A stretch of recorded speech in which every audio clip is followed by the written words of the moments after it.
Buenas tardes, profesor. En esta oportunidad, nuestro grupo, el grupo N, hablaremos respecto al tema del efecto de la molienda en la retención de compuestos químicos responsable de la pérdida de pungencia en las cebollas. Los integrantes son Edson Paitán, Piero Rengifo y quien habla, Gianfranco Raúl Celis. Empezaremos hablando sobre el tema a tratar. En el presente trabajo, básicamente se ha recopilado y analizado mediante diversas fuentes de información el estudio sobre la pungencia de la cebolla y los efectos de absorción de esta cuando se encuentra molida. Como se sabe, este es un componente de alto valor nutricional y tiene como presencia los componentes sulfurados, que al liberarse generan el picor y la sensación de lagrimeo. Bueno, en este caso, lo que concierne a la pungencia y el efecto de la molienda se encuentran descritos detalladamente en la discusión.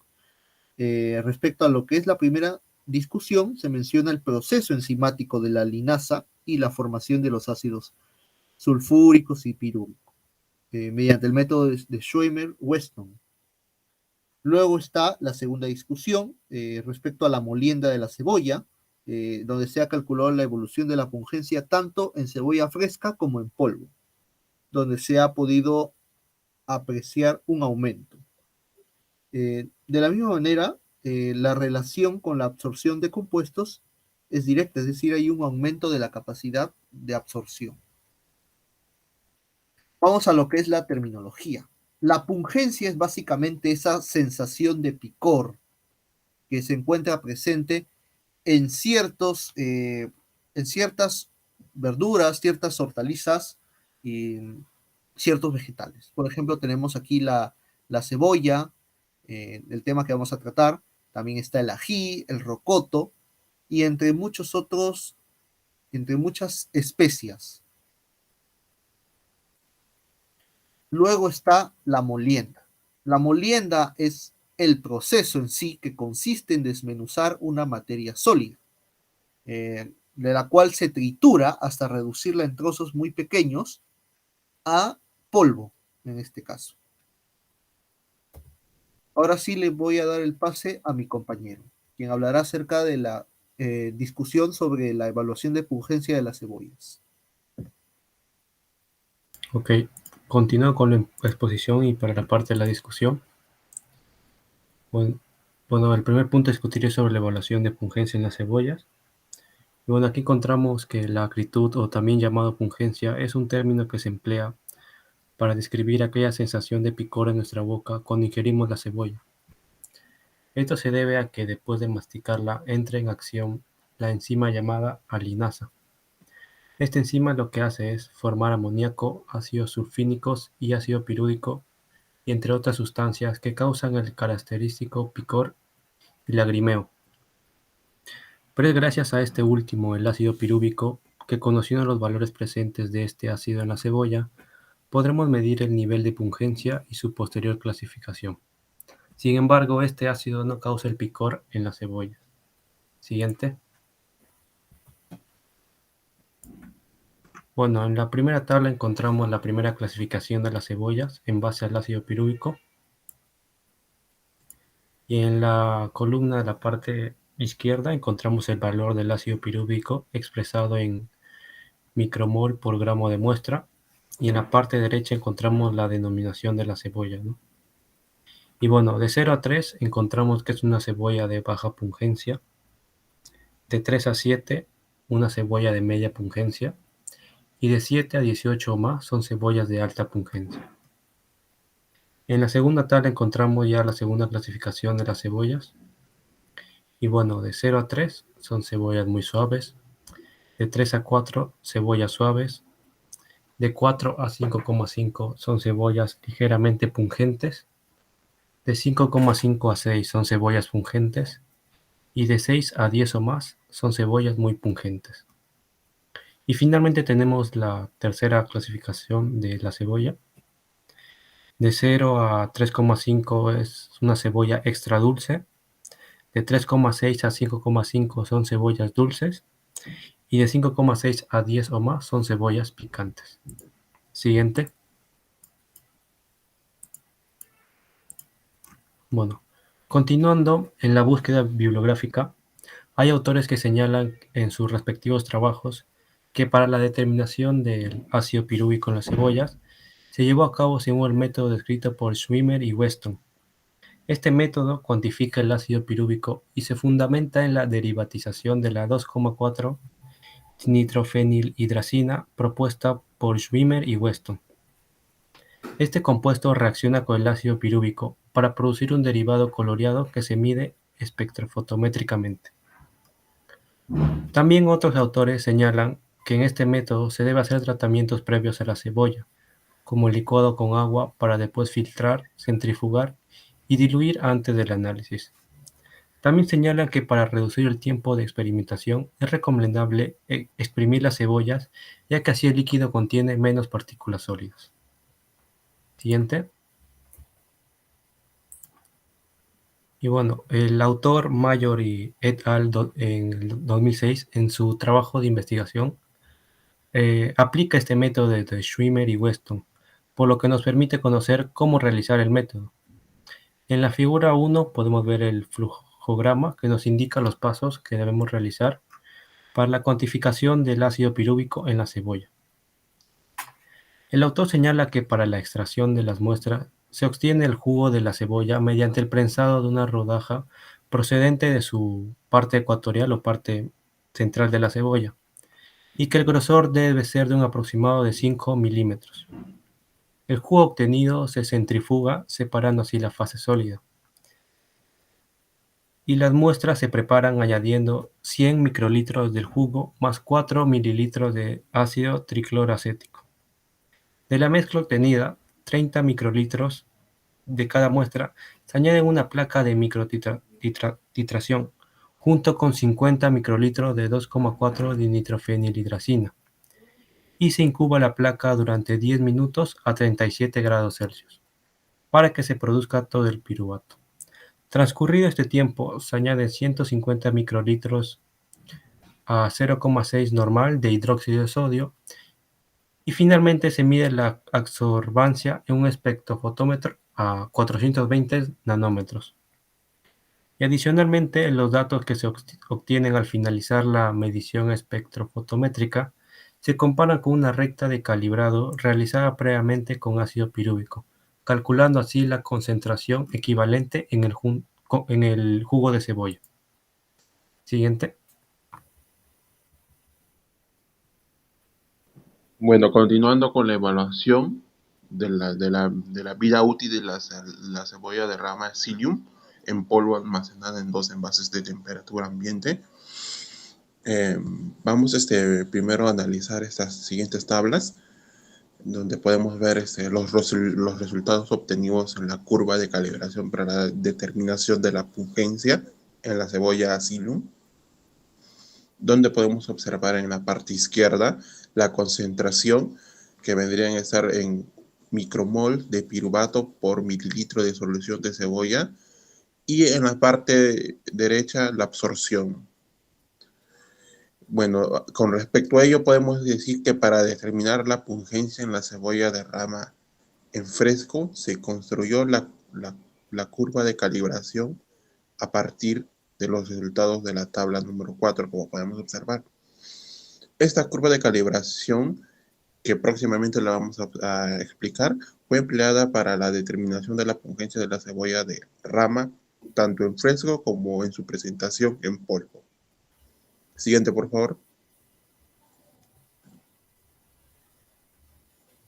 Bueno, acá en la figura 3 podemos observar la curva de calibración para la determinación del ácido pirúvico, donde podemos observar la absorción versus la concentración de micromol de piruvato por mililitro de solución de cebolla, donde podemos observar que hay una ascendencia, ¿verdad?, de la absorción versus la concentración.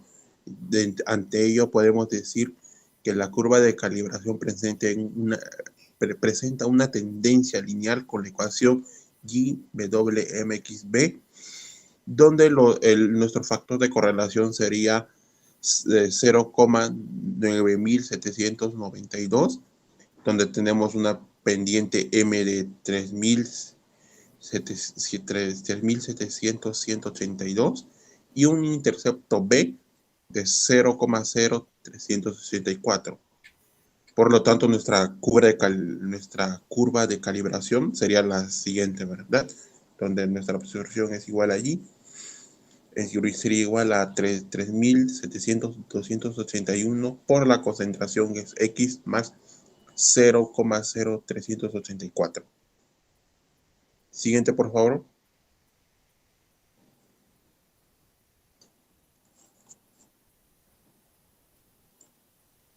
Ya, bueno, acá por lo tanto la pungencia promedio determinada en la cebolla de rama fresca fue de 7,056 más menos 0,629 micromol de piruvato por gramo de cebolla, que según la escala anterior mencionada en la figura se trabajó con la cebolla picante o muy pungente, debido a que el valor estuvo por encima de los 6 micromol de piruvato por gramo de cebolla. Bueno, ahora continuando con la explicación, vamos a hablar de la tabla número 5, las características físico-químicas y microbiológicas de cebolla de rama en polvo almacenadas en vidrio durante 8 meses, donde podemos observar que la pungencia en la cebolla en polvo envasado en vidrio, según con el transcurso de las semanas, la semana 0, semana 2, semana 4, semana 6 y semana 8 respectivamente, ha ido disminuyendo de 26,926 más o menos 2,084. Ha ido disminuyendo ¿no? Eso podemos observar con respecto en el envase de vidrio. Siguiente, por favor. Ahora, las características físico-químicas y microbiológicas de cebolla en rama en polvo almacenada en envase PET durante las 8 semanas. Donde acá también podemos observar que la pungencia ha ido disminuyendo, ¿no? Progresivamente, ¿no? En la semana 0, semana 2, semana 4, semana 6 y semana 8. Ya, bueno, a través de estos gráficos, ¿qué podemos interpretar o qué podemos deducir? Que podemos observar que en el contenido de la pungencia para los dos envases a través del tiempo ha ido disminuyendo, lo cual es obvio, lo representamos a través de las gráficas, lo cual se puede reflejar de una igual manera que al momento de hidratar la cebolla, la pungencia ha ido perdiendo, ¿verdad? Obteniendo, se ve disminuyendo con la comparación con respecto a sus características que estaban en su estado inicial, que era el estado fresco. Y con respecto al tiempo, ¿qué podemos decir con respecto al tiempo, a las 8 semanas que han pasado? Que podemos deducir que la disminución de la pungencia puede dirigirse debido a la inactividad de la enzima alinasa o de la degradación del recursor del ácido pirúvico, generando que disminuya la pungencia por el producto almacenado en los diferentes envases. Un punto que podríamos rescatar de acá sería que la pungencia de la cebolla de bulbo deshidratada disminuyó durante el almacenamiento, ya que los factores como la humedad, la materia seca, los propios del alimento que varían luego de ser sometidas a los procesos de deshidratación y almacenamiento también, que no permite continuar con sus procesos físico-químicos adecuados para continuar con la producción del factor que es la pungencia, que es con su ácido pirúvico. Siguiente, por favor. Bueno, acá vamos a tratar de analizar un poco los datos genéricos o nuestros resultados generales, donde podemos observar nuestro promedio de nuestra pungencia que salió a través de la cebolla. La pungencia promedio de la cebolla en polvo obtenida fue de 26,926 más menos 2,084 micromol piruvato por gramo de cebolla. Acá ahora vemos en el primer material de vidrio, donde la vida útil en el anaquel en cuanto a la humedad fue de 9 días. Acá la parte más recatada o importante en nuestro análisis es la pungencia de 52 días y con una actividad de agua de 77 días. Ahora en el material PET, la vida útil en el anaquel es de 7 días en cuanto a la humedad, con respecto a la pungencia de 42 días y 76 días con respecto a la actividad del agua. Hay que tener en cuenta, hay que, tener en cuenta que la disminución de la pungencia puede originarse debido a la inactividad de la enzima alinasa, ¿no? O la degradación precursor del ácido pirúdico, que genera la disminución de la pungencia en el producto almacenado en los diferentes envases. Siguiente, por favor. Bueno, acá también vamos a tratar de explicar los anexos, datos mucho más específicos acerca del tiempo, ¿verdad? Durante las 8 semanas, donde podemos observar primero la determinación de la pungencia durante la experimentación para el envase de vidrio. Primero empecemos para el envase de vidrio, donde podemos observar que la concentración y el promedio con respecto a las semanas ha ido disminuyendo, ¿verdad? Paulatinamente, ¿no? Y siguiente, por favor. Y con respecto a la determinación de la pungencia para la experimentación para el envase en PET, también podemos observar que la concentración ha ido disminuyendo, ¿no? Con respecto al paso de las semanas. Y esto es muy deducible o se llega a la conclusión porque recordemos que hay una disminución de la actividad de la enzima y con respecto hay menor producción de la pungencia, ¿no? Rayos de la pungencia. Bueno, ahora le paso a mis compañeros. Gracias. Bien, ahora hablaremos sobre las conclusiones del presente trabajo. Bueno, nuestra primera conclusión extraída es que el ácido pirúvico es una de las varias sustancias que se origina al cortar la cebolla y, si bien es cierto, no origina el picor en sí en las cebollas, al cuantificarlas es de suma importancia, ya que determinamos el nivel de pungencia y la posterior clasificación. Asimismo, el método más empleado es el propuesto por Schweiman y Weston, porque resulta importante conocer este método, que es el más adecuado para la determinación de pungencia. También está como segunda conclusión que desde el estudio de la vida útil se determinó que el envase con características apropiadas para la cebolla en rama en polvo es el material de vidrio, pues los modelos matemáticos arrojaron como vida útil en anaquel en cuanto a la humedad 9 días, a la pungencia 52 días y la actividad de agua 77 días. Y para la cebolla de rama en polvo en material de PET, según los modelos matemáticos, se determinó una vida útil en anaquel de 7 días en cuanto a humedad, 42 días de pungencia y 76 días para la actividad de agua. Bien, aquí están todas las referencias y eso es todo. Muchas gracias.